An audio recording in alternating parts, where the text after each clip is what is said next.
Praise the lord. మన ప్రభును మన రక్షకుడైన యేసుక్రీస్తు వారి ఉన్నతమైన శక్తి కలిగిన నామంలో మీ అందరికీ మా హృదయపూర్వక వందనములు. ఈ యొక్క ఆదరణ వాక్యము మీకు దీవెనకరంగా ఉందని నమ్ముతున్నాము. కనీసము ఈ వాక్యమును ఒక 10 మందికైనా షేర్ చేయగలరని దేవుని పేరట మనవి చేసుకుంటున్నాము.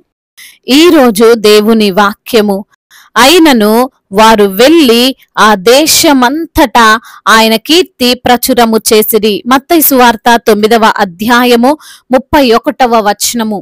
But they went out and spread the news about him all over that region. Gospel of Matthew chapter 9 verse 31. ఈ రోజుకు గాను కృపగలిగిన దేవుడు మనకు అనుగ్రహించిన వాక్య భాగమును బట్టి ధ్యానించుకుందాము. ప్రభునందు ప్రియమైన సహోదరి సహోదరులారా, దేవుని కార్యము జరిగినప్పుడు, మన జీవితంలో ఆయన ద్వారా మేలులు చూసినప్పుడు మనం మౌనముగా ఉండవద్దు. ఆయన కార్యములను మనము ప్రచురము చేయాలి. కొంతమంది దేవుడు ఎంత గొప్ప కార్యం చేసినా సరే వారు ఇంకా మా జీవితంలో ఏం జరగలేదు అన్నట్లుగా ప్రవర్తిస్తుంటారు, లేదా ఆయన అద్భుతాన్ని చెప్పడానికి సిగ్గుపడతారు, భయపడతారు.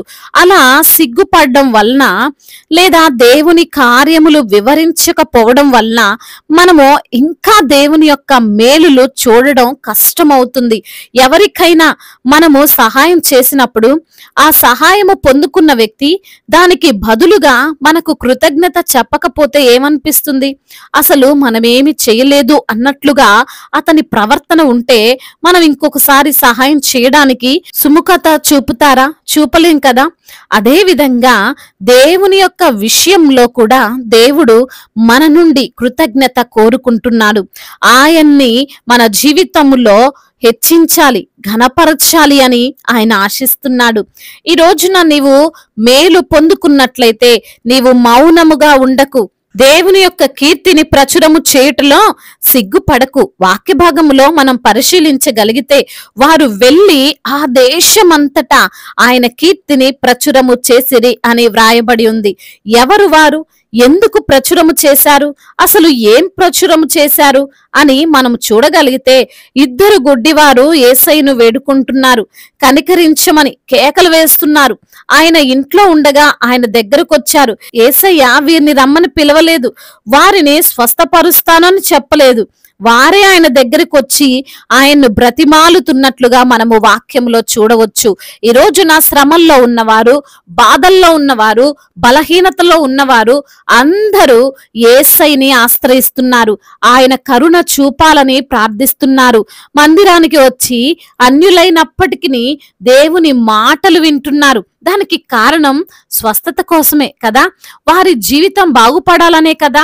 వారి కుటుంబం కట్టబడాలి, వారి అప్పులు, వారి ఆర్థిక సమస్యలు అన్నీ దూరం అవ్వాలి అనే ఉద్దేశముతోనే దేవుణ్ణి ఆశ్రయిస్తున్నారు. ఇలా ఆశ్రయించడం లేదా దేవుని యొక్క సహాయాన్ని కోరుకోవడం తప్పు అని వాక్యం సెలవివ్వడం లేదు. కానీ ఆ సహాయము పొందుకున్న తర్వాత దేవునికి మనము కృతజ్ఞులుగా ఉంటున్నామా? ఆ స్వస్థత పొందాక ఆయన పేరు కూడా పలకడం మానేశామా? లేక జీవితం కట్టబడిన తరువాత, అప్పులు పోయిన తరువాత ఆయన్ని మర్చిపోతున్నామా అని ఒక్కసారి మనల్ని మనం పరీక్షించుకోవాలి. కొందరు అనొచ్చు, దేవునికి మొక్కుబడి చేసుకున్నది చెల్లించానండి, కానుక కూడా సమర్పించాను, మందిరానికి ఒక చైరు, ఫ్యాను, ఇంకా ఏదైతే ఇస్తానని చెప్పానో అది ఇచ్చాను అని. కానీ అది కాదు, దేవునితో నీ సంబంధం పోవద్దు అనేదే దేవుడు మాట్లాడుతున్నాడు. ఆయన కార్యము గూఢముగా ఉంచొద్దు అని దేవుడు మాట్లాడుతున్నాడు. ఈ 2 గుడ్డివారు కూడా యేసయ్య ద్వారా చూపు పొందుకున్నారు. పొందిన తర్వాత యేసయ్య చెప్పారు, ఎవరికి చెప్పొద్దు అని. అయినా సరే వారు వెళ్లి ఆ దేశమంతా ఆయన కీర్తిని ప్రచురము చేశారు. ఎందుకు అలా చేశారంటే వారి హృదయము ఆ అద్భుతాన్ని ప్రకటించకుండా ఉండలేకపోయింది. వారు ఆ మాటలు చెబుతుంటే వారికి సంతోషం కలిగింది. వారు దేనిని గురించి ఆలోచించలేదు. మమ్మల్ని క్రైస్తవులు అని అనుకుంటారు, మమ్మల్ని తప్పుగా భావిస్తారు అని, మరొకరు ఏమనుకుంటారో అని అనుకోలేదు. వారికి స్వస్థతనిచ్చిన యేసయ్య కీర్తిని ప్రచురపరిచి సువార్తికులుగా మారారు. ఈ రోజున నీవు అదే విధంగా ఉండాలి అని దేవుడు కోరుకుంటున్నాడు. నీవు ఆయన శిష్యులుగా మారాలి, ఆయన బిడ్డగా ఉండాలి, ఆయనకు సాక్షిగా బ్రతకాలి అని దేవుడు ఆశిస్తున్నాడు. మరి ఈ మాటలు వింటున్న ప్రియమైన సహోదరి సహోదరుడా, నీవు ఎలా ఉన్నావు? దేవుడు నీ జీవితంలో చేసిన కార్యమును దాచిపెడుతున్నావా? సిగ్గుపడుతున్నావా? ఎందుకు చెప్పాలే అని అనేటువంటి భావన నీలో ఉందా? ఒక్కసారి ఆలోచించు. నీ కష్టములో నిన్ను ఏ మనుష్యుడు ఆదుకోలేదు, ఏ బంధువులు నిన్ను చేరదీయలేదు, ఏ స్నేహితుడు నిన్ను రక్షించలేదు. కానీ యేసయ్య నిన్ను కాపాడి రక్షించి ఆదరించాడు. కాబట్టి దేవుని వైపు చూడు, ఆయన బిడ్డగా జీవించు. దేవుడు ఈ మాటలను దీవించి మన హృదయములో ఫలింపచేనుగాక. వాక్య భాగమును బట్టి ప్రార్థించుకుందాము. ప్రతి ఒక్కరు కూడా ప్రార్థనలో ఏకీభవించగలరు. ప్రార్థన. సర్వశక్తిమంతుడవైన దేవా, సకల ఆశీర్వాదములకు కారణభూతుడా, ప్రేమగల తండ్రి, కృపగలిగిన దేవా, జీవాధిపతి, మీకు వందనములయ్యా, స్తుతులు స్తోత్రములు చెల్లిస్తున్నాము ప్రభువా. ఈ రోజున లేఖనము ద్వారా మీరు మాతో మాట్లాడారయ్యా. మీరు మా పట్ల చేసినటువంటి కార్యములు, మీరు మా పట్ల జరిగించినటువంటి అద్భుతములను అనేకులకు తండ్రి ప్రచురము చేసే వారముగా మేము ఉండాలని ఈ రోజున వాక్యము ద్వారా సూటిగా తేటగా మాతో మాట్లాడారు.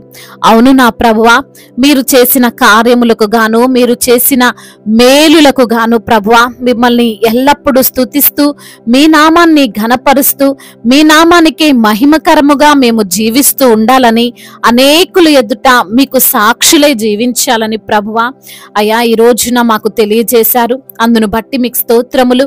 ఎందరైతే బిడ్డలు ఏ ఏ సమస్యలతో ఉన్నారో, ఇరుకులతో ఇబ్బందులతో ఉన్నారో, వేదనతో బాధతో ఉన్నారో, నలిగిపోయిన స్థితిలో కృంగిపోయిన స్థితిలో ఉన్నారో, అన్ని ఎరిగిన దేవుడవు తండ్రి, మీకు రహస్యమైనది ఏది లేదు. వారి కష్టాన్ని చూస్తున్న దేవుడో ప్రభా, ప్రతి బిడ్డకు సహాయము దయచేయండి. అనారోగ్యముతో ఉన్నటువంటి ప్రతి బిడ్డను మీరు తాకండి, సంపూర్ణ స్వస్థతను దయచేయండి. ఆ మరణాపాయము నుండి తండ్రి బిడ్డలకు విడుదలను దయచేయండి నా ప్రభువా. వ్యాధి బాధలు, బలహీనతలు, శారీరక రుగ్మతలు అన్నిటినీ సున్నామంలో కొట్టివేయండి. ఆర్థిక పరిస్థితులను తండ్రి మార్చండి అయా. తలగా ఉంచుతాను గాని తోకగా ఉంచునన్న మీ వాగ్దానము వారి జీవితంలో మీరు నెరవేర్చమని బ్రతిమిలాడుకుంటున్నాం ప్రభువా. అదే విధంగా నా తండ్రి, ఎందరైతే బిడ్డలు ఈ రోజున నా తండ్రి గర్భఫలము లేక బాధపడుతున్నారో వారికి గర్భఫలాన్ని దయచేయండి తండ్రి. అదే విధంగా నా ప్రభువా, ఉద్యోగము లేక బాధపడుతున్న బిడ్డలకు మంచి ఉద్యోగాన్ని దయచేయండి ప్రభువా. అయా వారు చేస్తున్న ఉద్యోగంలో ఏమైనా ఆటంకాలుంటే వాటన్నిటిని తొలగించండి దేవా. అదే విధంగా నా ప్రభువా, అయా ప్రమోషన్స్ నిమిత్తము, ట్రాన్స్ఫర్స్ నిమిత్తము ప్రభువా, మరి తండ్రి శాలరీ నిమిత్తము ఎందరైతే బిడ్డలు మీకు మొరపెడుతున్నారో సహాయము చేయండి తండ్రి. అదే విధంగా చిన్న బిడ్డలందరినీ కాచి కాపాడండి. యవన బిడ్డలందరికీ మీరు తోడుగా ఉండండి. యవన వయసులో మీ యందు భయభక్తులు కలిగినటువంటి జీవితాన్ని వారికి మీరు ప్రసాదించమని బ్రతిమిలాడుకుంటున్నాం తండ్రి. అదే విధంగా నా ప్రభా, గర్భిణీ స్త్రీలను దీవించండి. తల్లి బిడ్డలకు క్షేమాన్ని దయచేయండి నా ప్రభా. వివాహాల విషయంలో తండ్రి మీ చిత్తమును బట్టి మొరపెడుతున్న ప్రతి బిడ్డ మొరను మీరు ఆలకించండి. మీ చిత్తములో బిడ్డల వివాహము జరుగునట్లుగా సాటి అయిన సహకారిని వారికి అనుగ్రహించమని వేడుకుంటున్నాం. బిజినెస్ చేస్తున్న వారిని దీవించండి. చేతి పని చేసుకున్న వారిని మీరు ఆశీర్వదించండి. అదే విధంగా నా ప్రభువా, కోర్టు సమస్యలు, ల్యాండ్ సమస్యలతో ఇబ్బందులు పడుతున్న బిడ్డలకు ప్రభా తగినటువంటి న్యాయాన్ని తండ్రి మీరే జరిగించమని బ్రతిమిలాడుకుంటున్నాం. అదే విధంగా నా ప్రభువా, ఎందరైతే బిడ్డలు ప్రయాణాల్లో ఉన్నారో వారి ప్రయాణము సుఖముగా సౌఖ్యముగా జరుగునట్లుగా కృప చూపించండి తండ్రి. అదే విధంగా నా ప్రభువా, రక్షణ లేని ప్రతి బిడ్డకు రక్షణ దయచేయండి. సొంత గృహము లేక బాధపడుతున్నారో వారికి సొంత గృహమును దయచేయమని బ్రతిమిలాడుకుంటున్నాం ప్రభువా. అదే విధంగా నా ప్రభువా, అయా మా భారతదేశమును, తెలుగు రాష్ట్రాలను మీరు దీవించండి. అయా సమాధాన దేశముగా, ప్రేమ కలిగినటువంటి దేశముగా, ఎటువంటి తారతమ్యాలు లేనటువంటి దేశముగా భారతదేశమును సమాధానముతో నింపమని వేడుకుంటున్నాము తండ్రి. అధికారులందరికీ మీరు తోడుగా ఉండండి. అదే విధంగా దైవ సేవకులందరినీ దీవించండి అయ్యా. వారి పరిచర్యలో తండ్రి వృద్ధిని కలగజేయండి ప్రభువా. సువార్థికులను మీరు బలపరచండి అయ్యా. మిషనరీస్ ని మీరు దీవించండి నా తండ్రి. వారు పడుతున్న వేదనలు, బాధలు అన్నిటిని చూస్తున్న దేవుడవు ప్రభా, సహాయము దయచేయండి తండ్రి. అదే విధంగా నా ప్రభా, ఇతర దేశాల్లో ఉంటున్న ప్రతి బిడ్డకు మీరు తోడై ఉండమని అయ్యా. ప్రతి బిడ్డ మొరను మీరు ఆలకించి సమాధానమును అనుగ్రహించమని, ఒంటరిగా ఉంటుండగా మీ సన్నిధిని వారితో ఉంచమని బ్రతిమిలాడుకుంటూ తండ్రి ఇంతవరకు చేసిన ప్రార్థన అంతటిని మీ పాద సన్నిధిన చేర్చుకోమని మానాథుడు సర్వశక్తిమంతుడు సజీవుడు బలవంతుడైన యేసుక్రీస్తు వారి ఉన్నతమైన నామంలో ఈ ప్రార్థనను అడిగి వేడుకొని పొందుకొని ఉన్నాము మా ప్రియ పరలోకపు తండ్రి. ఆమేన్.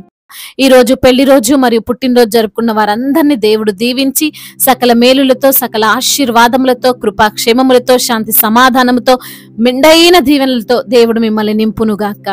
మీ యొక్క ప్రార్థన అవసరతలను మాకు తెలియజేయగలరు. మీ కొరకు మేము తప్పక ప్రార్థిస్తాము. మొదటిసారిగా మన యొక్క ఆదరణ వాక్యం చూస్తున్నట్లయితే తప్పకుండా సబ్స్క్రైబ్ చేసుకోగలరు. ఈ వాక్యం మీకు ఆశీర్వాదకరంగా ఉండినట్లయితే అనేకులకు కూడా ఈ వాక్యాన్ని పంపి మీరు కూడా దేవుని యొక్క రాజ్య సువార్తలో పాలిభాగస్తులు కావాలని దేవుని పేరట మనవి చేసుకుంటున్నాను.